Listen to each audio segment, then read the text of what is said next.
যতটা আমি জানি যে এই অঞ্চলটা হচ্ছে আহলে হাদিস অঞ্চল, তাই না? এখানে বেশ কিছু মসজিদ এবং প্রতিষ্ঠান আছে এবং অনেক বসতি আছে যারা নিজেদেরকে আহলে হাদিস দাবি করেন। তো কেন যেন মনে হচ্ছে এই সময়টাতে সাধারণত লোকারণ্য থাকে। যেমনটা দেখলাম এই বাজারটা এত ব্যস্ত, তাতে এত মানুষ বসবাস করে, বোঝা গেল তাহলে সেই তুলনায় এই জায়গাটুকু যথেষ্ট নয়। তারা যদি আসতো এই জায়গাটুকু যথেষ্ট হওয়ার কথা ছিল না, কিন্তু তারা অনুপস্থিত কেন? এর অনেকগুলো উত্তর থাকতে পারে, কিন্তু আমরা জানি না যে কেন। আমরা তাদের উপরে তহমত লাগাতে চাচ্ছি না। তবে একটা কথা বলি, যদি এটা রেকর্ডিং হচ্ছে, যদি রেকর্ডিং না হতো না, ভাষাটা আমি ভিন্নভাবে বলতাম। আপনারা শুধু নামের আহলে হাদিস, মানে কোরআন সুন্নাহর দাবিদার, এটা মুখে, শুধু মুখে। বাপদাদার জন্মসূত্রে তো পেয়ে গেছেন, এই জন্য এটার কদর বোঝেন না। নাহলে আপনাদেরকে কিছুদিন আগে একটা ইউটিউবার একটা মন্তব্য করেছে, আহলে হাদিস আপনাদেরকে বলে নাই, বলেছে আহলে হাদিস শেখদেরকে, কিন্তু কথাটা কিন্তু আপনাদের উপরে যায়, কারণ শেখদের কোনো দোষ নাই। আহলে হাদিস শেখদের বক্তব্য এক ইউটিউবার প্রচার করে না, সে এক বেদাতির বক্তব্য প্রচার করতেছে। আমাদেরই এক ভাই ওকে বলতেছেন যে তুমি এদের বক্তব্য কেন প্রচার করো? তখন সে বলেছে যে আহলে হাদিস এই শেখ সালাফি এরা হচ্ছে গোলালু। কি বলেছে? গোলালু। কারণ এরা স্টেজে বসলে এদের শ্রোতা নাই, এদের বক্তব্যে মানুষ হয় না, এই জন্য এদের বক্তব্য আমরা রেকর্ড করি না। কেন বলেছে? কারণ ওই যে বেদাতিদের, যাদের বক্তব্য শোনার জন্য লাখো মানুষের ভিড়, তাদের মধ্যে গ্যাদারিং হয়, হাজারো ক্যামেরা তাদের সামনে উপস্থিত থাকে। তখন আমি ওকে কি বলবো আর? তা আমি ওকে বললাম যে তুমি ওকে বলে দাও যে তোমাদের যাদের বক্তব্য তোমরা রেকর্ডিং করো তারা হলো মিষ্টি আলু। পার্থক্যটা কি জানেন? মিষ্টি আলু নামের আলু, ওটা মানুষ কিন্তু প্রয়োজনে খায় না, ওটা শখ করে মাঝে মাঝে খায়, ওটা কোনো কাজে লাগে না। আপনার ব্যক্তি জীবনে মিষ্টি আলু কোনো কাজে লাগে? ওই নামটাই মিষ্টি আলু। তার মানে তাদের বক্তব্যের মধ্যে মিষ্টি মিষ্টি ভাষা থাকে, ওই হই হাল্লা থাকে, ঠিক না বেঠিক এগুলো থাকে, যেগুলোর মধ্যে ঈমান আমল পরিবর্তন করার মতন কোনো কথা থাকে না, যেগুলোর মধ্যে তাওহীদ নাই, শিরক থেকে বাঁচার কোনো আহ্বান নাই, যেখানে বেদাত সম্পর্কে কঠোর কোনো ভূমিকা নাই। তাদের বক্তব্য শুনতে তো মিষ্টি লাগে, মজা লাগে, এটা হচ্ছে প্রয়োজনের জন্য সে শোনে না, ওটা শখ, শখ পুরা করা, জাস্ট মজা লাগা থেকে। যেমন যখন আমি ধর্মকর্ম বুঝতাম না, তখন আমি ওই হাবিবুর রহমান যুক্তিবাদীর ওয়াজ শুনতাম আর খিলখিল করে হাসতাম, বোঝেন না? তাদের বক্তব্যের ধরন কি? ওই যে বিআই বলতেছে যে বিয়ের বাসায় গেছে, কাঁঠালের মধ্যে শিক মারছে, তো কাঁঠাল পেকে গেছে। তা বলতেছে বিআই এই সময়, অল্প সময় আপনি এই পাকা কাঁঠাল কোথায় পেলেন? কই কে বিআই? আমি শিক মারছি।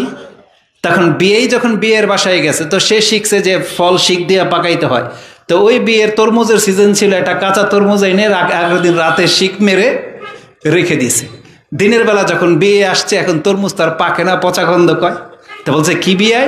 তা বলতেছে যে আর বইলেন না, আপনাকে দেখছি না কাঁঠালের মধ্যে শিক মারতে, তা আমিও ভাবছি যে তরমুজে মনে হয় শিক মারলে তরমুজ পাকে, তা আমিও শিক মারছি। তো এই ধরনের ওয়াজ যখন শুনতাম খুব মজা লাগতো।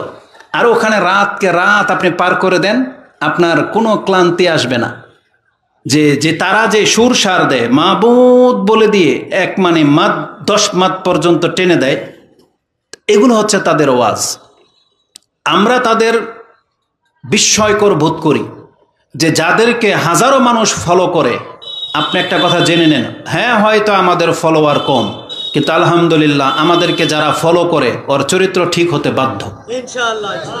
আমরা আমাদেরকে যারা ব্যক্তিগতভাবে ফলো করে, আমাদের বক্তব্যকে ফলো করে, ইনশাআল্লাহুল আজিজ তাদের চরিত্র ঠিক হতে বাধ্য, যদি তাদের কপালে আল্লাহ হেদায়েত লিখে রাখে। কিন্তু যাদেরকে দেখবেন লাখো মানুষের ভিড়, তাদের যেমন কি তেমনই। কিন্তু এখানে একটা শিক্ষণীয় বিষয় আছে, যেই বক্তাদের মানে লাখো মানুষ। আর মিথ্যাচারের একটা জবাব বলি, ইউটিউবের মধ্যে এক ভাই পোস্ট করেছে যে ওই যে কক্সবাজারে মিজানুর রহমান আজহারি এবং ওই গ্রুপের যত আলেমদের একটা প্রোগ্রাম গেল কিছুদিন আগে, তা একজন পোস্ট করেছে সেখানে নাকি 20 কোটি মানুষ হয়েছে। তো বাংলাদেশে কয় কোটি মানুষ? হ্যাঁ, 20 কোটির কাছাকাছি। তো তাহলে সব মানুষই আপনি কি জানেন যে গত 2 দিন আগে যে কক্সবাজারটা প্রোগ্রাম গিয়েছিলেন আপনি? জান নাই? তাহলে আপনি বাদ পড়ছেন। আচ্ছা, কে কে গেছেন এখান থেকে হাত উঠান দেখি। তাহলে এই সব মানুষগুলো বাদ পড়ছেন। তাহলে রাস্তার মধ্যে আমরা জিজ্ঞেস করি যে কারা গিয়েছে, একটা হাত উঠবে না। তাহলে এরা কি 20 কোটির বাইরে? তখন ধরেই নিলাম যে হ্যাঁ, বাংলাদেশের সব মানুষ গেছে, আর অতিরিক্ত যে মানুষগুলো ইন্ডিয়া, মালয়েশিয়া, ইন্দোনেশিয়া, চায়না থেকে আসছিল, কারণ এদের ফলোয়ার বেশি। তো মানুষের মিথ্যাচারের একটা নমুনা হচ্ছে এগুলো। তো এগুলো ইউটিউবরা খুব মজা নেয়। বক্তায় কি বলল এগুলো ফোকাস না, নিউজ হলো, হেডলাইন হলো বাংলাদেশে এতগুলো ক্যামেরা নাই যতগুলো ক্যামেরা ওখানে উপস্থিত হয়েছে, এটা হচ্ছে হেডলাইন। মানে এমন কোনো নিউজ এত ক্যামেরা ধারণ করে না যত ক্যামেরা ওখানে ছিল। তো মানুষ এগুলো নিয়ে মজা নেয়, এগুলো নিয়ে মানে এগুলো নিয়ে তারা ক্রেডিট নিতে থাকে। আপনি বলেন তো দেখি, আপনার কি চেরানার ফায়দা হয়েছে? ওই যে শ্রোতাগুলো গিয়েছে, এখান থেকে কি চরিত্র উন্নত করার বা নামাজ পড়ার বা আল্লাহর তাওহীদের দিকে ফিরে আসার অঙ্গীকার গ্রহণ করেছিল? যে আমরা ওয়াদা করতেছি বাংলার জমিন ইনশাল্লাহ আমরা বেনামাজি হব না, আমরা দাড়ি রেখে নেব, আমরা আমাদের চরিত্রকে ঠিক করে নেব। বা যতগুলো ব্যবসায়ী ওখানে উপস্থিত হয়েছে তারা কি এটা ওয়াদা করেছে যে ইনশাল্লাহ আজকের পর থেকে আমরা কাউকে ঠকাবো না, দুর্নীতি করব না? এটা হয় না ওয়াজ। তাহলে না বুঝতে পারবো যে হ্যাঁ, আমাদের শেখেরা গোলালো আর তোমরা হইলা পারফেক্ট।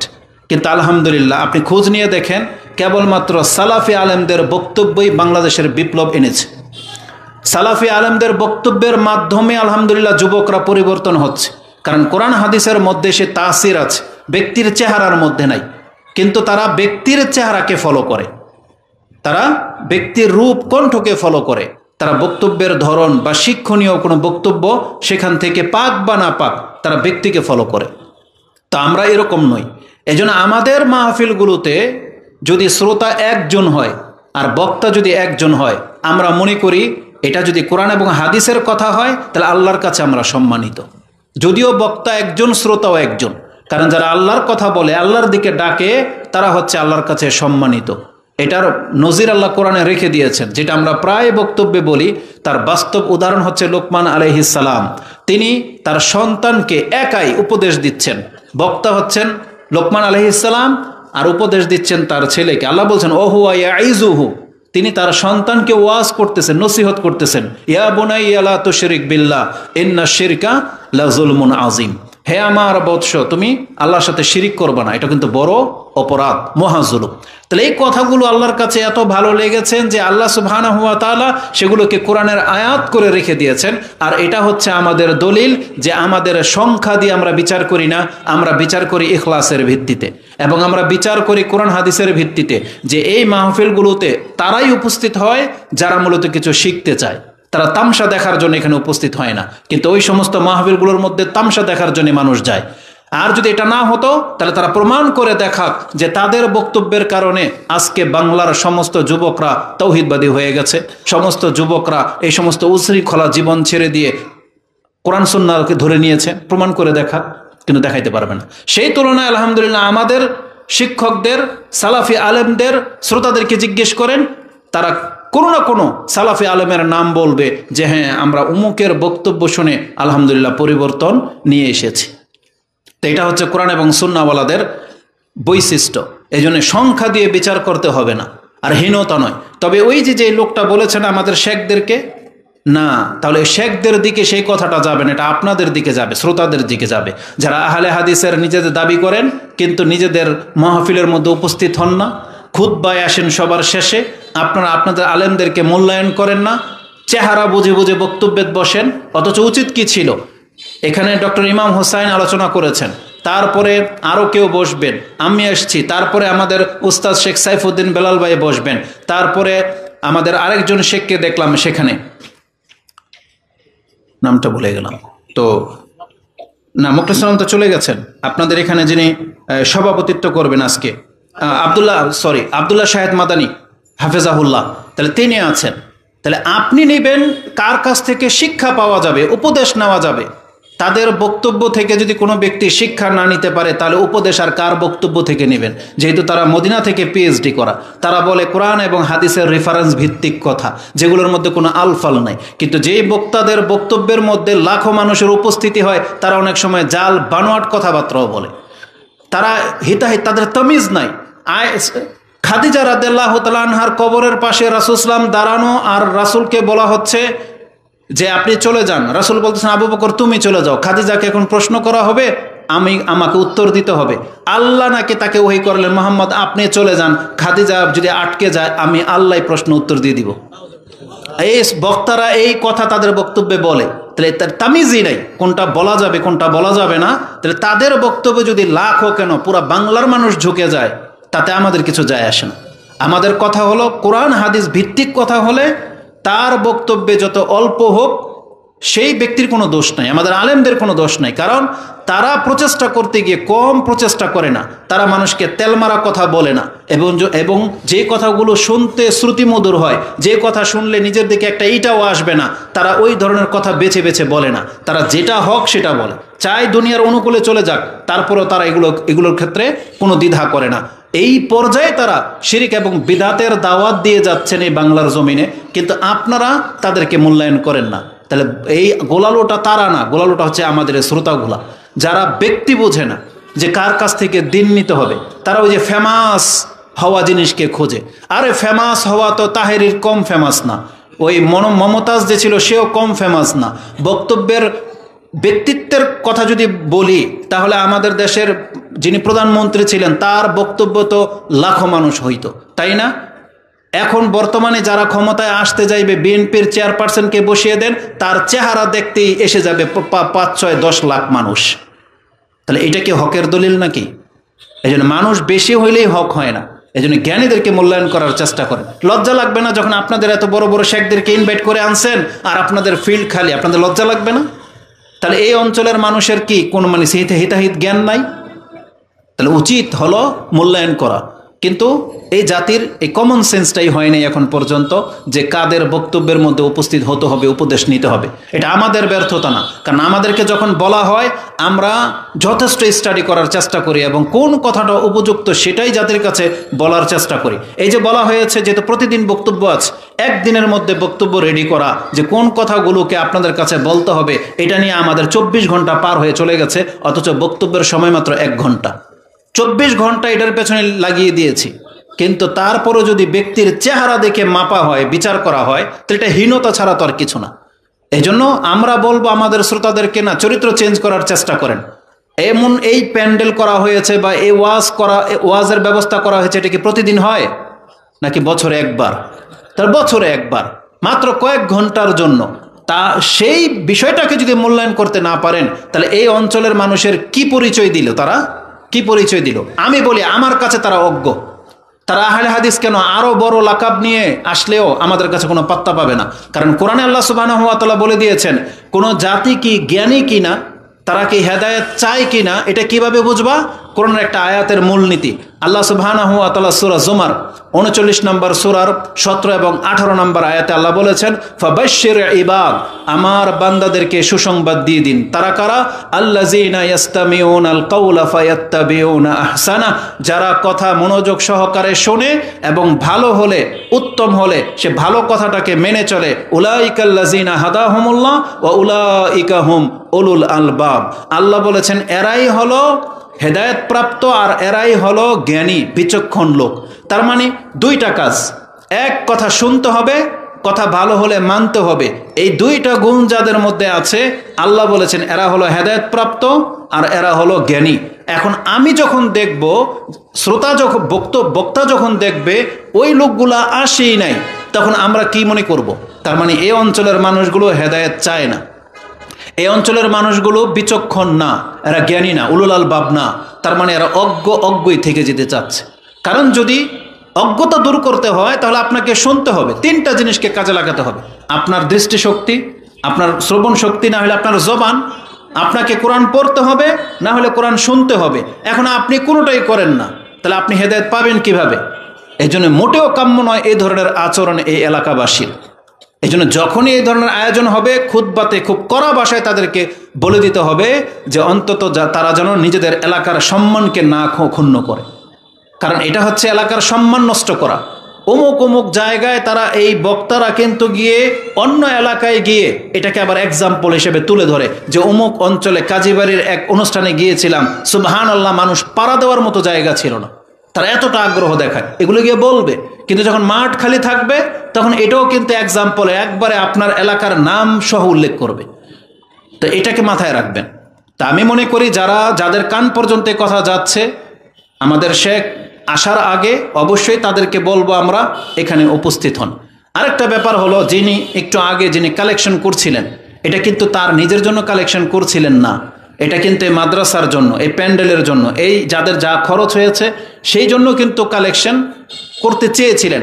কিন্তু ঢাকার মতো উত্তরার মতো জায়গায় থাকে নিশ্চয়ই আপনারা কেউ ভিখারি না, নিশ্চয়ই কেউ অভাবী না, কারণ এইসব জায়গায় যারা থাকে কম তারা মধ্যবিত্ত পরিবারের লোক আর আপার লেভেলের লোক। কিন্তু দেখেন অন্তর হয়ে গেছে আমাদের মতো, আমরা তো গ্রামে থাকি, আমাদের তত শান শৌকত নাই, তা আমাদের মতো হয়ে গেছে অন্তর, মানে পকেটে থাকলে যে বেরোবে এমনটা না। আর আরেকটা জিনিস আমি লক্ষ্য করে দেখেছি, এই স্বভাবটা আমি আহলে হাদিসের মধ্যে দেখলাম, কেন জানি না, গত বক্তব্যে একটা টাঙ্গাইলে দেখতে পেয়েছি, কোরআন হাদিস দিয়ে যদি দান করতে বলা হয় মানুষের পকেট থেকে টাকা বেরোয় না। কিন্তু এক বক্তা বলতেছেন, কে আছেন 1000 টাকা দান করবেন, আল্লাহ তাকে কোরআনের এক পারার সঙ্গী বানিয়ে দাও। কে আছে 1000 টাকা দান করবেন, দিল। বলছে এখন কে আছেন 2য় পারার সঙ্গী হবেন, দিল 1000। কে আছে এখন 3য় পারার সঙ্গী হবেন, দিল 1000। আমি আশ্চর্য হয়ে গেলাম যে আহলে হাদিসের মঞ্চ বলতেছে কোরআন সুন্নাহ দিয়ে আলোচনা হয়, সবই বিচক্ষণ আহলে হাদিসের লোক, এতক্ষণ কোরআন হাদিস বলছে একটাকেও বেরোয় না। যখন বলছে কে আছে কোরআনের এক পারার সঙ্গী হবেন, কিয়ামতের মাঠে এক পারার সাথে উঠবেন, 1000 টাকা বের করে দিয়ে দিল। এইভাবে 30 জন 30,000 টাকা দিয়ে দিল। আচ্ছা, এর কোনো ভিত্তি আছে? কোরআনের সঙ্গী হয়ে উঠবেন মানে কোরআন কি আপনি 1000কে 1 কোটি টাকাতে কিনতে পাবেন? কোরআনের সঙ্গী কি টাকা দিয়ে হওয়া যায়, নাকি আমল করতে হবে? আল্লাহ তো সুবহানাহু ওয়া তাআলা কোরআনকে পড়তে বলেছেন, যে ব্যক্তি কোরআন পড়বে সে হচ্ছে সাহেবেল কোরআন, কোরআন যে মানে সে হচ্ছে সাহেবেল কোরআন, এরা হচ্ছে আহালুল্লাহ। আর আপনি সেই মর্যাদাটা 1000 টাকা দিয়ে কিনতে চান, আর বক্তাও যেমন ওই আপনারাও তেমন। তা চিন্তা করে দেখলাম যে মানুষ যে চরিত্রের, ওই বক্তারা টেকনিক বুঝে, তারা ওই কথাগুলাই বলে একবারে কেটে দিবে, বাপ মাকে জান্নাত পাঠাই দিবে, তাইলে 5000 টাকা বেরোয়। এমন কেন? মানে সব ক্ষেত্রে মানুষ মানে কোরআন হাদিস থেকে ভিন্ন কিছু চায়, মানে আমাদেরকে ভিন্ন কিছু শোনাক। অথচ যেখানে আল্লাহ সুবহানাহু ওয়া তাআলা, রাসূল বলেছেন আস-সাদাকা তুতফিউল খাতিয়া কামা ইউতফিউ আল মাউন নার, যেভাবে পানি ঢেলে দিলে লাকড়ি ভিজে যায়, ওই লাকড়িতে আগুন ধরে না, কোনো ব্যক্তি যদি সাদাকা করে সেটা তার পাপের উপরে এইভাবে পানি ঢেলে দেওয়ার মতো, তার শরীরের আগুন লাগবে না। সাদাকার পাওয়ার এটা। আর সাদাকা তো বোরহানুন বলা হয়েছে আরেকটা হাদিস, ওই হাদিসটা ছিল 26-16, যেটা আপনি তিরমিজিতে ঈমানের অধ্যায় পেয়ে যাবেন 2616 নম্বর হাদিস, আর এটা হচ্ছে 422 নম্বর হাদিস মুসলিমের ঈমানের অধ্যায় রয়েছে। আর সাদাকা তো বোরহান, আল্লাহ রাসূল বলেছেন সাদাকা হচ্ছে প্রুফ, এভিডেন্স, এটা হচ্ছে আপনার দলিল যে আপনি নাজাত পাবেন। তো এইভাবে বহু হাদিস আছে, কিন্তু দেখেছি যে এগুলো বললে না শ্রোতাদের থেকে টাকা বেরোয় না। উনি একটা আয়াত বলেছেন, সুবহানাল্লাহ, কোরআনের সবচেয়ে শ্রেষ্ঠ দানের ক্ষেত্রে এটা আয়াত। আল্লাহ বলেছেন আল্লাযীনা ইউনফিকুনা ফি সাবিলিল্লাহি আল্লাযীনা ইউনফিকুনা আমওয়ালাহুম ফি সাবিলিল্লাহ কামাসালি হাব্বা, এটা একটা দানার মতো, আমবাতাত সাবা সানাবিলা ফি কুল্লি সুমবুলাতিন মিয়াতু হাব্বা, এটা এমন একটা দৃষ্টান্ত। আল্লাহ বলেছেন মানুষ এত অজ্ঞ হয় কি করে, ওর চোখের সামনেও দেখতে পাচ্ছে যে একটা ধান ফেললে ওখান থেকে একটা গাছ জন্মায়, আর সেই গাছ থেকে শীষ জন্মায়, প্রত্যেকটা শীষে আমি আল্লাহ 100টা করে ধান দিচ্ছি, ও 1 মণ ধানের বিনিময়ে ঘরের মধ্যে 10 মণ ধান নিয়ে যাচ্ছে, 100 মণ ধানের মালিক হয়ে গেল। 1 মণ ধানের বিপরীতে এটা যদি দুনিয়ার চোখের সামনে আমি আল্লাহ ঘটাইতে পারি, তাহলে ওর অন্তরের ভিতরে কথাটা ঢোকে না কেন? এটা তো আল্লাহ এক্সাম্পল দিয়ে দেখিয়ে দিয়েছে যে তোমার 1 মণের দান যেহেতু তোমার ঘরে 10 মণ তুমি উঠাইতে পারতেছো, তো তুমি আল্লাহর আর কথাকে কিভাবে আর তোমার অন্তরের ভিতরে ঢুকাবে আল্লাহ? তা অথচ আমরা এগুলোর মূল্যায়ন করি না। না, অবশ্যই আপনাদেরকে যারা দান করেছেন জাযাকুমুল্লাহু খাইরান, আল্লাহ আপনাদেরকে উত্তম বিনিময় দান করুন। আমার মনে হয় দানের সাবজেক্টটা আসলেই বিনা কোনো যুক্তিতর্কে আপনাদেরকে বলা হবে দান করেন, দান করবেন। রাসূলুল্লাহ সাল্লাল্লাহু আলাইহি সাল্লাম কিন্তু মাঝে মাঝে উপদেশগুলো দিতেন, কোরআনের আয়াত মাঝে মাঝে নাজিল হতো, কিন্তু রাসূল সাল্লাম প্রয়োজন অনুযায়ী যখন বলতেন দানের স্তূপ পড়ে যেত। রাসূল এত শুধু বলতো কার কাছে কি আছে দাও, নাকি রাসূল সাল্লাম তখন ফজিলত বর্ণনা করতো, 1 ঘন্টার বক্তব্য করতো? রাসূলের একটা কথায় যার যা আছে তা দিত। তো আপনারা যখন এখানে আসবেন আপনারা এটা জানেন যেটা প্রয়োজন, এখানে গেলে আমি কিছু নেকি কামাবো, দান করতে বলা হবে, আমি যেন লজ্জা না পাই, আমাকে আমার সামর্থ্য অনুযায়ী দান করতে হবে, এটা উচিত। কিন্তু আমাদেরকে 1 ঘন্টা লাগে একজন কালেকশনের বক্তাকে বসাইতে হয় শুধুমাত্র দানের ফজিলতটা তুলে ধরার জন্য। আর এরা এমন ব্যক্তি হয়, আমাদেরকে যদি বলেন যে কালেকশনের বক্তব্য করেন, আমি হয়তো কোরআন হাদিস থেকে বক্তব্য করবো, আমি নিশ্চিত আপনারা হয়তো এখান থেকে 5,000 টাকা উঠবে না। কিন্তু এই জন্য কালেকশনের বক্তা বসাইতে হয় কেন? কারণ তার টেকনিক আছে, সে আপনারা একেবারে আগা থেকে গোড়া পর্যন্ত উদ্ধার করে ছেড়ে দিবে, তাই এরপরে আপনার টাকা বেরোবে। আর নাম, এই যে নাম, ওই যে কি অমুক, ওই অমুক অমুক অমুক, ওই নাম শুনলে দেখলাম টাকা বেরোয়, কেন? এটা কেন? আল্লাহ এটাকে নিষেধ করে না এই কাজটা করতে? হ্যাঁ ঠিক আছে, প্রকাশ্য দান করার ফজিলত আছে, কিন্তু ওই নামটা না নিলে মাইকে দেখলাম যে টাকা বেরোয় না, এটা তো হওয়া উচিত না। তো আল্লাহ সুবহানাহু ওয়া তাআলা সবারই কল্যাণ করুক, যারা প্রকাশ্যে দেয় এবং গোপনে দেয়, সবারই কল্যাণ করুন, আমিন ইয়া রাব্বাল আলামিন। তবে আমাদের কথা হচ্ছে আমাদের দৃষ্টিভঙ্গিটাকে একটু চেঞ্জ করতে হবে, কারণ যেহেতু আমরা কোরআন এবং সুন্নাহ অনুসারী, এটা আমাদের দাবি, তাই না? তাহলে এটা যখন আমাদের দাবি, এটা আমাদেরকে আমলে রূপান্তরিত করতে হবে। আল্লাহ আমাদেরকে ক্ষমা করুন, আমিন। তো আমাদের বিষয়বস্তু ছিল, আমাকে বলা হয়েছে যে আমি যেন মৃত্যু নিয়ে কথা বলি। তো মৃত্যু নিয়ে কথা বলার বেশ কিছু দিক আছে, যেটা আধা ঘন্টা এখানে চলে গেছে, বাকি আধা ঘন্টার মধ্যে আমি বিষয়টা আপনার কাছে তুলে ধরার চেষ্টা করি। মৃত্যু সংক্রান্ত একটা আকীদাগত বিষয় আছে, সেটা হচ্ছে এই পৃথিবীতে যা কিছু আছে সব ধ্বংসশীল। যত কিছুর মধ্যে প্রাণ দেওয়া হয়েছে, এই সমস্ত প্রাণকে একদিন না একদিন মরতে হবে। একমাত্র আল্লাহ সুবহানাহু ওয়া তাআলা, তিনি হচ্ছেন আল হাই আল কাইয়ুম, তার মৃত্যু নেই। এই শিক্ষাটা কোরআনে আমাদেরকে বহুভাবে দেওয়া হয়েছে। যেমন আপনি একটা আয়াত তো জানেন যে আল্লাহ হচ্ছেন চিরঞ্জীব, আল হাইয়ুল কাইয়ুম, যেটা আমরা আয়াতুল কুরসির মধ্যে পেয়ে থাকি। যে আয়াতুল কুরসি ছোট থেকে নিয়ে বৃদ্ধ বয়সের পর্যন্ত সবারই মুখস্থ আছে, আর তার প্রথম জুমলাই এটা যে আল্লাহ লা ইলাহা ইল্লা হুয়াল হাইয়ুল কাইয়ুম, আল্লাহ একাই হচ্ছেন আল হাই, আর কাউকে তিনি চিরঞ্জীব করে পৃথিবীতে পাঠাননি, কেউ না। তার মধ্যে উল্লেখযোগ্য ব্যক্তি হচ্ছেন মুহাম্মদুর রাসূলুল্লাহ সাল্লাল্লাহু আলাইহি সাল্লাম। যখন আল্লাহ তাকে পর্যন্ত মৃত্যু দিয়ে দিয়েছেন, পৃথিবীতে আর কোনো ব্যক্তি জীবিত থাকার কথা নয়। যে দাবি করবে সে মুশরিক বলে প্রমাণিত হবে। যে বলবে যে আমাদের অমুক পীর মরে না বা অমুক ব্যক্তি মরে না, সে জীবিত আছে, সে যে কেউ হোক, তাহলে এই ব্যক্তি হবে মুশরিক। যেমন ওই কুমিল্লা তিতাস দিয়ে একটু ভিতর দিকে গিয়েছিলাম, সেখানে নাকি একটা মাজারে আছে, সেটা নাকি জিন্দা ওলির মাজার। বলছে এটার নাম জিন্দা ওলির মাজার কেন? বলতেছে আল্লাহর এ ওলি জিন্দাই আকাশে উঠে গেছেন, তাকে কবর দেওয়া হয়নি। বুঝেন? তাহলে এমনও চরিত্রের মুসলিম বাংলার জমিনে আছে, এরাও নিজেদেরকে মুসলিম বলে, অথচ কোরআনের সাথে কোনো সম্পর্ক নাই। অথচ আল্লাহ আমাদেরকে, যেমন এই যে বললাম আল হাইয়ুল কাইয়ুম, কোরআনের অনেক আয়াতে আপনি পাবেন। তার মধ্যে আরেকটা উল্লেখযোগ্য আয়াত হচ্ছে সূরা ফুরকান 25 নম্বর সূরার 58 নম্বর আয়াতে আপনি পেয়ে যাবেন। তাতে আল্লাহ সুবহানাহু ওয়া তাআলা তিনি বলেছেন, ওয়াতাওয়াক্কাল আলাল হাইয়্যিল্লাযী লা ইয়ামুত, তোমরা সেই সত্তার উপরে ভরসা করে চলো যার কখনো মৃত্যু হবে না, তিনি হচ্ছেন আল হাই।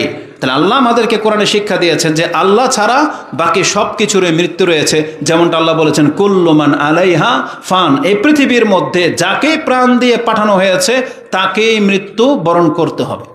এছাড়াও কোরআনে আল্লাহ সুবহানাহু ওয়া তাআলা আরও 3টা আয়াতে আমাদেরকে জানিয়েছেন যে প্রত্যেকটা নফসকে মরতে হবে। তার মধ্যে একটা আয়াত আপনি পেয়ে যাবেন সূরা আলে ইমরান 3 নম্বর সূরা 185 নম্বর আয়াত, পেয়ে যাবেন আপনি সূরা আম্বিয়া 34 এবং 35 নম্বর আয়াতে, এবং পেয়ে যাবেন আপনি সূরা আনকাবুত 29 নম্বর সূরার 57 নম্বর আয়াতে। তাতে আল্লাহ সুবহানাহু ওয়া তাআলা একটা কমন কথা বলেছেন। আল্লাহ বলেছেন কুল্লু নাফসিন যায়িকাতুল মাউত, প্রত্যেকটা নফসকে মৃত্যুর স্বাদ গ্রহণ করতেই হবে। তাহলে এটা আমাদেরকে জানানো হয়েছে যে আল্লাহ সুবহানাহু ওয়া তাআলা বলেছেন প্রত্যেকটা মানুষকে মরতে হবে। এটা আল্লাহ সুবহানাহু ওয়া তাআলার চূড়ান্ত বিষয়গুলোর একটি, মানে আল্লাহ সুবহানাহু ওয়া তাআলার কিছু চূড়ান্ত বিষয় আছে, যেই বিষয়গুলো সম্পর্কে আমরা অধিকাংশ মানুষ গাফেল। এই বিষয়গুলোকে আমাদের গুরুত্বের সাথে নিতে হবে। তার মধ্যে একটা হচ্ছে এই মৃত্যু। যে মৃত্যু প্রত্যেক ব্যক্তি মরবে, এখানে কেউ পৃথকভাবে তাকে ছাড়া হয় নাই। মৃত্যু সম্পর্কে যেমনটা আকীদা আপনার থাকতে হবে যে এই মৃত্যু থেকে কেউ পলায়ন পর নয়, কেউ বাঁচতে পারবে না। আল্লাহ সুবহানাহু ওয়া তাআলার এমন কিছু চূড়ান্ত বিষয় আছে, যেমন একটা চূড়ান্ত বিষয় হচ্ছে, আমি নিশ্চিত যে এই বিষয়েও অধিকাংশ মুসলিম গাফেল, জানেই না বিষয়টা এত কঠিন। যে আয়াতটি আপনি সূরা মারিয়াম 19 নম্বর সূরার 70, 71, 72, 71, 72 পেয়ে যাবেন। আল্লাহ বলেছেন, ওয়া ইম মিনকুম ইল্লা ওয়ারিদুহা কানা আলা রাব্বিকা হাতমান মাকদিয়া সুম্মা নুনাজ্জিল লাযিনা তাকাও ওয়া নাযারু যালিমিনা ফিহা জিসিয়া। আল্লাহ সুবহানাহু ওয়া তাআলা বলেছেন, এমন কোনো ব্যক্তি নাই যাকে আমি জাহান্নামের কিনারায় বা জাহান্নামের উপরে জমা না করব। জাহান্নামের উপর দিয়ে যে পুল রয়েছে, এমন কোনো ব্যক্তি নাই যাকে জাহান্নামের এই পুলের উপর দিয়ে অতিক্রম করতে না হবে। এমনকি আমাদের রাসূল সাল্লাল্লাহু আলাইহি ওয়াসাল্লামকে পর্যন্ত সেখানে আল্লাহ সুবহানাহু ওয়া তাআলা উপস্থিত করবেন একেবারে জাহান্নামের কিনারায়। কিন্তু সেখান থেকে মুত্তাকিরা নিরাপদে পার হয়ে চলে যাবে, যেমন নবীগণ এবং যারা সৎ, এবং রাসূল বলেছেন কতক ব্যক্তি তো পার হয়ে যাবে কাতারফিল আইন, চোখের পলকের মতো, কেউ হবে কাল বার্ক, বিজলির মতো, কেউ হবে কার রিহ এবং ঝড় গতিতে, কেউ হবে দ্রুতগামী ঘোড়ার মতো। এগুলো আমাদেরকে জানানো হয়েছে। কিন্তু ওই জায়গাটাতে উপস্থিত করা হবে, পৃথিবীর এমন কোনো ব্যক্তি বাদ থাকবে না যে তার নিজের চক্ষে সে জাহান্নাম না দেখবে। জাহান্নামের একেবারে কিনারায় তাকে দাঁড় করানো হবে। ওয়া ইম মিনকুম ইল্লা ওয়ারিদুহা, আল্লাহ বলেছেন এটা আপনার রবের একটা চূড়ান্ত অমোঘ ফয়সালা। কানা আলা রাব্বিকা হাতমান মাকদিয়া, এটা একবারে চূড়ান্ত ফয়সালা, এটা কোনোদিন রদবদল হবে না। এটা এত একটা চ্যালেঞ্জ আল্লাহ সুবহানাহু ওয়া তাআলার, বা এমন একটা, এটা আল্লাহ সুবহানাহু ওয়া তাআলার ইচ্ছা বা হুকুম। রাসূলুল্লাহ সাল্লাল্লাহু আলাইহি ওয়াসাল্লাম তিনি এক হাদিসে বলেছেন, লা ইয়াদখুলুনান নারা মান শাহিদা বদরান ওয়াল হুদাইবিয়া। একটা হাদিসে বুখারী এবং মুসলিমের মধ্যে এটা আছে যে রাসূল বলেছেন, যারা বদরের যুদ্ধে অংশ নিয়েছে এবং হুদাইবিয়া সন্ধির মধ্যে যারা অংশ নিয়েছিল তাদের কোনো একজনও জাহান্নামে যাবে না। তবে উম্মে সালামা রাদিয়াল্লাহু তাআলা তিনি বলেছিলেন, ইয়া রাসূলুল্লাহ, কোরআনে কি আল্লাহ কথা বলে নাই ওয়া ইম মিনকুম ইল্লা ওয়ারিদুহা, তোমাদের প্রত্যেককে জাহান্নামের মধ্যে নিয়ে আসা হবে? তখন রাসূলুল্লাহ সাল্লাল্লাহু আলাইহি ওয়াসাল্লাম বলছেন, ফামা, তা নয় তো কি? তারপরেই তো আল্লাহ বলেছেন সুম্মা নুনাজ্জিল লাযিনা তাকাও। তার মানে বদরের যুদ্ধে যারা অংশ নিয়েছিল তারা জান্নাতি, তাদের গায়ে আগুনের একটা ফুলকা পর্যন্ত লাগবে না, সেই সাহাবীদেরকে পর্যন্ত জাহান্নামের কিনারায় উপস্থিত করা হবে। রাসূলুল্লাহ সাল্লাল্লাহু আলাইহি ওয়াসাল্লাম থেকে আরেকটা হাদিস নিয়ে নেন, যেটা ইমাম বুখারী এবং মুসলিম, ইমাম বুখারী রাহিমাহুল্লাহ তিনি তার কসমের অধ্যায় এবং ইমাম মুসলিম হাদিসটাকে কিতাবুল বিররি ওয়াস সিলার মধ্যে উল্লেখ করেছেন। রাসূলুল্লাহ সাল্লাল্লাহু আলাইহি ওয়াসাল্লাম বলেছেন, লা ইয়ামুতু লিআহাদিন মিনাল মুসলিমিনা সালাসাতুম মিনাল ওয়ালাদ ইয়াতামাসসাহুন নার আও তামাসসাহুন নার ইল্লা তাহিল্লাতাল কাসাম। ইমাম বুখারী রাহিমাহুল্লাহ এবং মুসলিম হাদিস কোট করেছেন। রাসূলুল্লাহ সাল্লাল্লাহু আলাইহি ওয়াসাল্লাম বলেন, কিছু মানুষের মর্যাদা এমন, এমন মুসলিম যদি থেকে থাকে যার 3টা সন্তান তার জীবদ্দশায় মারা গেছে, 3টা সন্তান, হয় ভূমিষ্ঠ হওয়ার পরে বা পেটেই মরে গেছে বা বড় হয়ে মরেছে। কারণ কোনো মুসলিমের যদি 3টা সন্তান মারা গিয়ে থাকে, সে যদি আল্লাহর উপরে সন্তুষ্ট থেকে থাকে, এর বদলা স্বরূপ, এর যাজা স্বরূপ আল্লাহ সুবহানাহু ওয়া তাআলা তাকে এমন মর্যাদায় করে দিয়েছেন যে তার গায়ে আগুন লাগবে না, তামাসসাহুন নার, তার গায়ে আগুন স্পর্শ করবে না। তার মানে সেই ব্যক্তি জাহান্নামে যাবে না। তবে রাসূল বলেছেন, ওই মর্যাদার লোককে পর্যন্ত এই জাহান্নামের কিনারায় উপস্থিত করা হবে। কেন? আল্লাহ সুবহানাহু ওয়া তাআলার সেই শপথটাকে পুরা করার জন্য। ইল্লা তাহিল্লাতাল কাসাম, আল্লাহ যে বলেছেন কানা আলা রাব্বিকা হাতমান মাকদিয়া, এটা তোমার রবের চূড়ান্ত ফয়সালা, ওই ফয়সালাটাকে পুরা করার জন্য আল্লাহ এমন মর্যাদার লোককে পর্যন্ত ওই জাহান্নামের কিনারায় উপস্থিত করবেন। তাহলে এইভাবে আল্লাহ সুবহানাহু ওয়া তাআলার কিছু চূড়ান্ত ফয়সালা রয়েছে, তার মধ্যে মৃত্যু হচ্ছে একটি। এই মৃত্যু কিন্তু প্রত্যেককে গ্রহণ করতে হবে। এমন কোনো ব্যক্তি নাই যে সে মৃত্যু থেকে পলায়ন করতে পারে, বরং এই মৃত্যু আমাদেরকে খুঁজে বেড়াবে। আমরা হয়তো মৃত্যু থেকে দূরে সরে থাকি, কিন্তু এই মৃত্যু আমাদেরকে আমাদেরকে খুঁজবে। পৃথিবীর কিছু মানুষ আছে যারা মরতে চায় না, আমরা যেন তাদের চরিত্রের না হই। পৃথিবীতে 2 শ্রেণীর মানুষ আছে, আল্লাহ তাদের অন্তর খবর আমাদেরকে জানিয়ে দিয়েছেন যে এই পৃথিবীতে যারা বেঁচে থাকতে চায়, দীর্ঘদিন হায়াত চায়, তাদের মধ্যে উল্লেখযোগ্য প্রথম ব্যক্তি হচ্ছে ইহুদি। ইহুদিরা বেঁচে থাকতে চায়, এবং যারা আল্লাহর সাথে শিরিক করে তাদের মুশরিকরা বেঁচে থাকতে চায়। তো আমি খুব আশ্চর্য ব্যাপার একটা জিনিস আপনি লক্ষ্য করে দেখবেন, মানুষ শিরিক করে মূলত দুনিয়ার ফায়দার জন্য, শিরিক কিন্তু পরকালের জন্য করে না। যতগুলো মানুষ শিরকে লিপ্ত হয় তাদের সাথে দুনিয়াবি ব্যাপার আছে। হয় তার সন্তান হয় না, হয় তার ঘরে অশান্তি, হয় তার স্বামীর সাথে মনমালিন্য, অথবা তার ওই যে কারোর সাথে ঝগড়া, দুনিয়ায় হয়তো কোনো বিজনেস করে লাভবান হইতে পারতেছে না, কোনো চাকরি পাচ্ছে না। এই সবগুলো কারণে মানে কিছু পাওয়ার জন্য মানুষ গায়রুল্লাহর শরণাপন্ন হয়, এবং মানুষ যেন ক্ষয়ক্ষতির সম্মুখীন না হয় তখনই গিয়ে গায়রুল্লাহর ধন না ধরে। এইভাবে কিন্তু মানুষ শিরিক করে, মানে সব দুনিয়াবি ব্যাপার থাকে তার মধ্যে। তাহলে মুশরিকরা ইহুদিদের মতো পৃথিবীতে বেঁচে থাকতে চায়, যার সম্পর্কে কোরআনে আল্লাহ সুবহানাহু ওয়া তাআলা আমাদেরকে জানিয়ে দিয়েছেন। আল্লাহ সুবহানাহু ওয়া তাআলা বলেছেন, ওয়ালা তাজিদান্নাহুম আহরাসান নাসি আলা হায়াতুন ওয়া মিনাল্লাযিনা আশরাকু। হে নবী, আপনি দেখতে পাবেন এই পৃথিবীর মধ্যে যারা ইহুদি এবং যারা আল্লাহর সাথে শিরিক করে তারা এই পৃথিবীতে দীর্ঘদিন বেঁচে থাকতে চায়, দীর্ঘদিন বেঁচে থাকতে চায়, যেটা আপনি সূরা বাকারার 96 নম্বর আয়াতে পেয়ে যাবেন। এটা হচ্ছে অমুসলিমদের মধ্য থেকে। আর আমভাবে মানুষের মধ্য থেকে একটা শ্রেণীর মানুষ আছে যারা পৃথিবীতে দীর্ঘকাল বেঁচে থাকতে চায়, তারা মৃত্যুটাকে অপছন্দ করে, সেটা মুসলিম হোক আর কাফের হোক। তারা হলেন বৃদ্ধ বয়সের লোক, যাদের বয়স বেশি হয়ে যায়, দুনিয়া অনেক বেশি দেখে ফেলে, দীর্ঘদিন দুনিয়ার সাথে যাদের মায়া জন্মে যায়, তখন তারা আর মরতে চায় না। রাসূলুল্লাহ সাল্লাল্লাহু আলাইহি ওয়াসাল্লাম আমাদেরকে এই সংবাদটা দিয়েছেন যে তোমরা ওই ব্যক্তিদের মতো হয়েও না যারা দীর্ঘদিন দুনিয়ার মায়ায় জড়িয়ে যাওয়ার কারণে তখন বয়স যখন বেশি হয়ে যায়, অনেক কিছুর তার নিজের হাতে করা, নিজের হাতে গড়া বাড়ি, নিজের হাতে গড়া সন্তানগুলো এখন যখন ইনকাম করা শুরু করে দিয়েছে, এখন যখন তার রিটায়ার্ড হওয়ার সময় চলে আসছে, এখন তার মরতে কষ্ট হবে।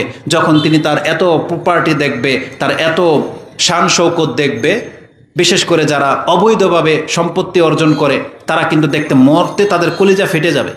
মরার সময় এগুলোর পেরেশানিতে তার কলিজা ফেটে যাবে, কিন্তু সে মরতে চাইবে না। এই জন্য রাসূলুল্লাহ সাল্লাল্লাহু আলাইহি ওয়াসাল্লাম বলেছেন, লা ইয়াজালু কালবুল কাবীর, বয়স্ক মানুষের অন্তর থেকে দুইটা জিনিস কখনোই শূন্য হয় না। লা ইয়াজালু কালবুল কাবীর শাববান ফি ইসনাতাইনে, দুইটা জিনিসের লোভ বা দুইটা জিনিসের যৌবন তাদের অন্তর থেকে কখনো ঘাটতি হয় না। তাদের একটা হলো ফি হুব্বিদ দুনিয়া অতুলুল আমাল, অতুলিল আমাল। রাসূল বলেছেন, মানুষ যখন দিন দিন বয়স বেড়ে যায় তখন তার বেঁচে থাকার আকাঙ্ক্ষাটাও বেড়ে যায় এবং সে আরও বেশি সম্পদের মালিক হওয়ার লোভ তার মধ্যে জন্মে যায়। এই হাদিসটা ইমাম বুখারী এবং মুসলিম কোট করেছেন। মুসলিমের ভাষা হলো, রাসূলুল্লাহ সাল্লাল্লাহু আলাইহি ওয়াসাল্লাম বলেছেন, ইয়াহরামু ইবনু আদম ওয়াতাশিব্বু মিনহু ইসনাতাইনে, মানুষের বডি বুড়া হয় কিন্তু তার বডি বুড়া হওয়ার পাশাপাশি তার অন্তর আরও বেশি যুবক হয়। কিসের ভিত্তিতে? কি চায় তার অন্তর? আল হিরসু আলাল মাল ও হিরসু আলাল ওমর, তার অন্তর চায় যে আমি যদি আরও বেশি সম্পদের মালিক হইতে পারতাম, আমি যদি আরও কিছুটা বয়স পেতাম, এটা মানুষের আকাঙ্ক্ষা জেগে যায়। এই জন্য রাসূলুল্লাহ সাল্লাল্লাহু আলাইহি ওয়াসাল্লাম তিনি সবসময় আল্লাহর কাছে আশ্রয় চাইতেন যে আল্লাহ, তুমি আমাকে এমন আরজালিল উমর, এমন বয়সে পৌঁছে দিও না যেটা এই জমিনের উপরে বোঝা হয়ে যায়, যেটা অন্যের উপরে বোঝা হয়ে যায়, বিছানায় পড়ে মরতে হয়, এমন বয়স তিনি চাননি। কিন্তু আরেকটা কারণ আমরা জানতে পারলাম এখানে, মানুষ যখন বয়স বেড়ে যায় তখন দুনিয়া ছাড়তে তার অনেক কষ্ট হয়, অনেক কষ্ট হবে। এই জন্য যুবক বয়সে দেখবেন যেই সব কাজ করে ফেলে, সে জানে যে বাইকে এইভাবে চালালে সে মরবে, সে জানে যে এটা রিস্কি কাজ, সে জানে এটাতে ক্ষতি আছে, তারপরও সেই রিস্কের জায়গাগুলোতে সে চ্যালেঞ্জ গ্রহণ করে, আবার গিয়ে মরে। কিন্তু বুড়াদের মধ্যে, বৃদ্ধদের মধ্যে কিন্তু এই শক্তি নাই। সে বেছে বেছে খায়, সে বেছে বেছে চলে এবং খুব সতর্কতার সাথে চলতে চায়। সে মনে করে সে বিচক্ষণ, মূলত না, মূলত সে মৃত্যুকে ভয় পায়। সে এখন কিছুদিন আরও বেঁচে থাকতে চায়, এই জন্য যেটা যুবকদের মধ্যে নাই। যার ফলে রাসূলুল্লাহ সাল্লাল্লাহু আলাইহি ওয়াসাল্লাম তিনি যুবকদেরকে দিয়েই এই ইসলামের খেদমত নিয়েছেন। তার কাছে 10 থেকে 20 বছরের যুবকরাই অস্ত্র ধরেছে, তার ডানে বায়ে সামনে পেছনে হয়ে যুদ্ধে অংশ নিয়েছিল এই 10 থেকে 20 বছরের যুবকরা। তার সাথে বৃদ্ধদের সংখ্যা খুব কম ছিল। যদি বৃদ্ধদেরকে দিয়ে তিনি মাঠে নামতেন তাহলে ইসলাম হয়তো আমাদের পর্যন্ত পৌঁছতো না। এই জন্য যুবকদেরকে তিনি সাথে নিয়েছিলেন, যে এই যুবকরা রক্ত দিতে তাদের গায়ে লাগে না, যে যুবকরা ঝাঁপিয়ে পড়তে তাদের কোনো দ্বিধা থাকে না, কোনো পেছোটান থাকে না। কিন্তু মানুষের বয়স যখন বাড়তে থাকে তখন বিভিন্ন অজুহাত তার সামনে মাথাচাড়া দিয়ে ওঠে। তো রাসূলুল্লাহ সাল্লাল্লাহু আলাইহি ওয়াসাল্লাম আমাদেরকে সতর্ক করেছেন যে এই বয়সের মানুষ সাধারণত মরতে চায় না, কিন্তু আপনি মরতে না চাইলে কি হবে? মৃত্যু থেকে কি কেউ বাঁচতে পারবেন? আমরা কেউ মৃত্যু থেকে বাঁচতে পারবো না। বরং কোরআনে আল্লাহ সুবহানাহু ওয়া তাআলা আমাদেরকে সতর্ক করে দিয়ে বলেছেন যে আইনামা তাকুনু ইউদরিকুমুল মাউত ওয়ালাউ কুনতুম ফি বুরুজিম মুশাইয়াদা। সূরা নিসার মধ্যে আল্লাহ সুবহানাহু ওয়া তাআলা 78 নম্বর আয়াতের মধ্যে আল্লাহ আমাদেরকে জানিয়েছেন যে তুমি মৃত্যু থেকে যতই দূরে পালাও না কেন, মৃত্যু তোমার সাথে আলিঙ্গন করবে, মৃত্যু তোমার দুর্গের ভিতরে পর্যন্ত আসবে। এবং সূরা জুমার মধ্যে আল্লাহ সুবহানাহু ওয়া তাআলা এমনটাই আমাদেরকে জানিয়েছেন। আল্লাহ বলেছেন, কুল ইন্নাল মাউতাল্লাযী তাফিররুনা মিনহু ফাইন্নাহু মুলাকিকুম। তার মানে আমাদেরকে মৃত্যুর খোঁজে বের হইতে হবে না। আমরা যদি নিজেকে সেভেও রাখি, তাহলে আল্লাহ আমাদের জন্য যে নির্দিষ্ট সময়টা রেখেছেন, সেই নির্দিষ্ট সময় মোতাবেক কিন্তু মৃত্যু আমাদের ধার প্রান্তে চলে আসবে। আর মৃত্যু হঠাৎ করে চলে আসবে, মুজহিজান। রাসূল সাল্লাল্লাহু আলাইহি ওয়াসাল্লাম মুজহিজান, যে মৃত্যু মানে আচমকা চলে আসবে। এটা কাউকে আগে থেকে নক করে আসে না। এটা কেবলমাত্র নবীদের গুণ, নবীদের বৈশিষ্ট্য, যে আল্লাহ সুবহানাহু ওয়া তাআলা নবী রাসূলদের কাছে মালাকুল মউত প্রেরণ করার আগে তাদেরকে সংবাদ জানান যে আপনার সময় শেষ হতে চলেছে। আপনি কি দুনিয়াতে থাকতে চান কিছুদিন, নাকি আসতে চান? এটা নবীদের কাছ থেকে অনুমতি নেওয়া হতো, কিন্তু এটা আমাদের সাধারণ মানুষের কাছ থেকে নেওয়া হবে না। বরং আল্লাহ বলেছেন, ফাইজা জা আজালুহুম লা ইস্তাখিরুনা সাআতান ওয়া লা ইস্তাকদিমুন। আল্লাহ বলেছেন, কোন ব্যক্তির মৃত্যুর সময় আজাল যখন চলে আসবে, তাকে তার এক মুহূর্ত দেরি করা হবে না এবং এক মুহূর্তেও বিলম্বে মৃত্যু আসবে না। তার যথাসময়ে মৃত্যু কিন্তু উপস্থিত হয়ে যাবে। তো এটা আমরা সবাই জানি যে আমাদের প্রত্যেকটা ব্যক্তির মৃত্যু এটা সুনিশ্চিত, চূড়ান্ত। এই কথাটা জাস্ট আপনাকে আমি স্মরণ করালাম। এখান থেকে আমাদের যেটা শিক্ষা নিতে হবে সেটা হচ্ছে এই মৃত্যু থেকে পলায়ন করে কোনো লাভ নাই। বরং এই মৃত্যুটা এটা এমন একটা মারাত্মক জিনিস, আমি আমার ক্ষুদ্র জ্ঞান থেকে যেটা দেখেছি, এই মৃত্যুটা হলো মানুষের চূড়ান্ত ফলাফলের সময়। এই যে আমরা বেঁচে আছি না, আজকে আমরা কত পাপী বা কত নেক সৎ, এটার উপরে ভিত্তি করে বিচার হবে না। যদি আজকে মৃত্যুর দিনটা হয়ে যায়, তাইলে এটা অনেক বড় একটা ব্যাপার। আজকের পাপী হওয়া, আজকে সৎ হওয়া, এটা যদি আজকে মৃত্যুর দিন হয়, তাহলে এটা অনেক বড় ব্যাপার। নাহলে আজকের দিনের কোনো ভিত্তি নেই। জেনে নেন কেন আমরা ইবাদত করি, কেন আমাদেরকে পাপ থেকে বেঁচে থাকতে হবে। কেননা যেহেতু আমরা জানি না আমাদের মৃত্যুটা কবে হবে, আজকেও হতে পারে, কালকেও হতে পারে। আজকে মরলাম না, আলহামদুলিল্লাহ। কালকে যদি আমরা মরে যাই, তাই বলে যে কালকে যে বেঁচে থাকবো এই আশায় যে আমরা পাপ করি, এটাই হলো আমাদের সবচেয়ে বড় ব্যর্থতা। বরং আমাদেরকে আজকের মতো কালকের দিনটাকেও হেফাজত করে চলতে হবে, যে আজকে হয়তো আমি মরিনি, আলহামদুলিল্লাহ, আল্লাহ আমাকে বাঁচিয়ে দিয়েছেন, আমার মৃত্যুটা তো কালকেও আসতে পারে। এই জন্য মৃত্যুর মুহূর্তটা হচ্ছে সবচেয়ে মারাত্মক জিনিস। এটা হচ্ছে পরকালের মাত্র সূচনা। পরকালের সূচনা হচ্ছে মৃত্যু। এটা হচ্ছে আমাদের পরকালের প্রথম দিন। এবং এই মুহূর্তটা যেটা আপনি সূরা কিয়ামা 75 নম্বর সূরার মধ্যে আপনি 20 নম্বরের পরে গেলে আয়াত পেয়ে যাবেন, যেখানে আব্দুল ইবনে মাসউদ, আব্দুল ইবনে আব্বাস রাদিয়াল্লাহু তাআলা আনহুমা তিনি বলেছেন, একজন ব্যক্তির জন্য এটা হচ্ছে সবচেয়ে কঠিন দিন। যখন তার আত্মাটা বের হয়, সে তখন দুইটা জগৎ দেখতে পায়। ফালতাফাতিস সাকু বিসাক, যখন যে আয়াতে বলা হয়েছে তার পায়ের গোছা দুইটা একসাথে লেগে যাবে, এর মানে তিনি ব্যাখ্যা করেছেন এটা হচ্ছে দুইটা জগৎ তার সামনে এসে উপস্থিত হয়। সে তখন পরকালও দেখতে পায় এবং সে দেখতে পাচ্ছে যে আমার দুনিয়া আমাকে এখন ছাড়তে হচ্ছে। ওই মুহূর্তটা একজন ব্যক্তির সবচেয়ে কঠিন মুহূর্ত। তার কলিজাটা তখন ফেটে যায়, তার কলিজাটা তখন ছিঁড়ে যায় যে আমাকে এখন এই দুনিয়া ছাড়তে হচ্ছে। ওই মুহূর্তে একজন ব্যক্তির জীবনের এই শেষ মুহূর্তের উপরে তার বিচার শুরু হবে, যে কিয়ামতের মাঠে সে কি জান্নাতি হবে নাকি সে জাহান্নামী হবে, কবরে কি সে শাস্তি পাবে নাকি কবরে তার জন্য আরামদায়ক বিছানা বিছিয়ে দেওয়া হবে। এটার সিদ্ধান্তটা পুরোপুরি হলো এই মৃত্যুর মুহূর্তটাকে কেন্দ্র করে।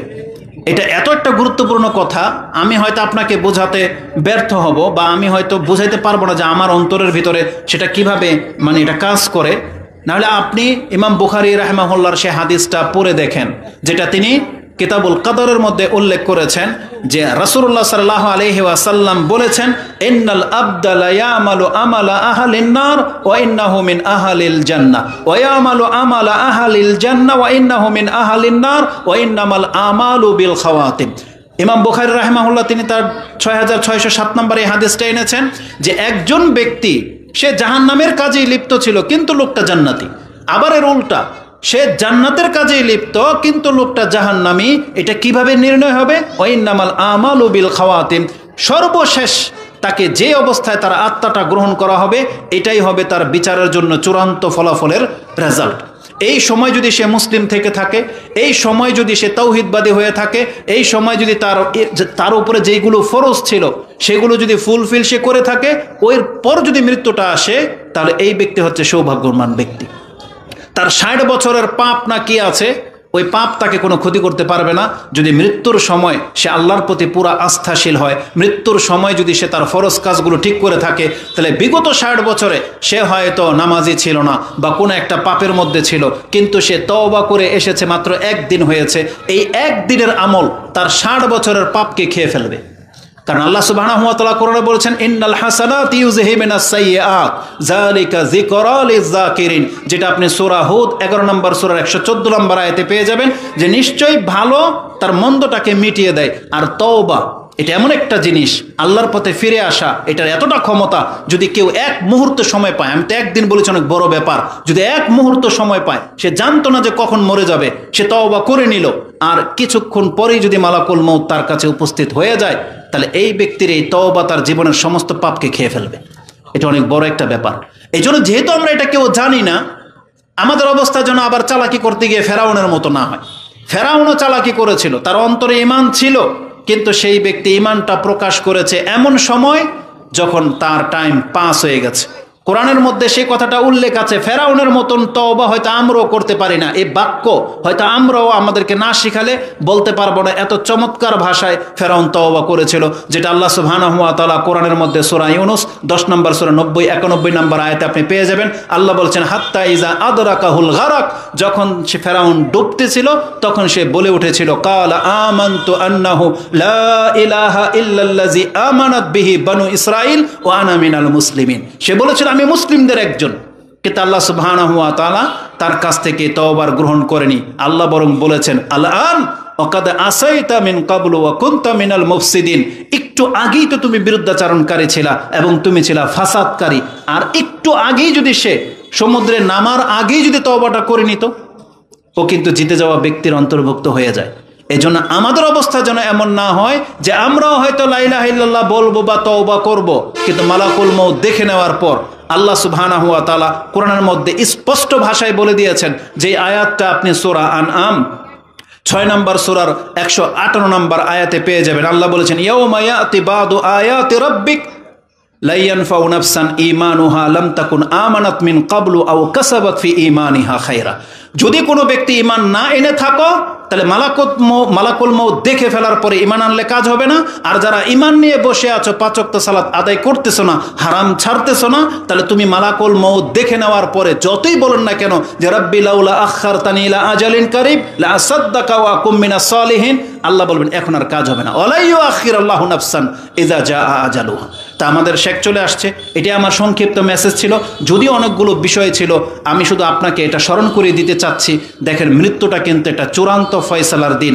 এজন্য আমাদের মৃত্যুটা কোন অবস্থায় হবে এটা আমাদেরকে ডিসাইড করতে হবে, যে সেই মৃত্যুটাকে আপনি ভালো জায়গায় হতে চান না মন্দ জায়গায় হতে চান। সেটাকে মুমিন অবস্থায় আত্মাটাকে বের করতে চান, নাকি আমরা পাপের হারামখোর অবস্থায় মন্দ অবস্থায় বের করতে চান, এটা আমাদেরকে সিদ্ধান্ত নিতে হবে। অথচ আল্লাহ সুবহানাহু ওয়া তাআলা কিন্তু আমাদেরকে পরীক্ষা করে যাচ্ছেন, এই মালাকুল মউত যখন তখন চলে আসতে পারে। অতএব সৌভাগ্যবান হবেন ওই ব্যক্তি, যেই ব্যক্তির মৃত্যুটা হবে মুসলিম অবস্থায়, যেই ব্যক্তির মৃত্যুটা হবে পরকালের ঈমানের অবস্থায়। এই মর্মে ইমাম মুসলিম এবং মুসনাদে আহমদের একটা হাদিস বলে দিয়ে আমি এটা শেষ করে দেব।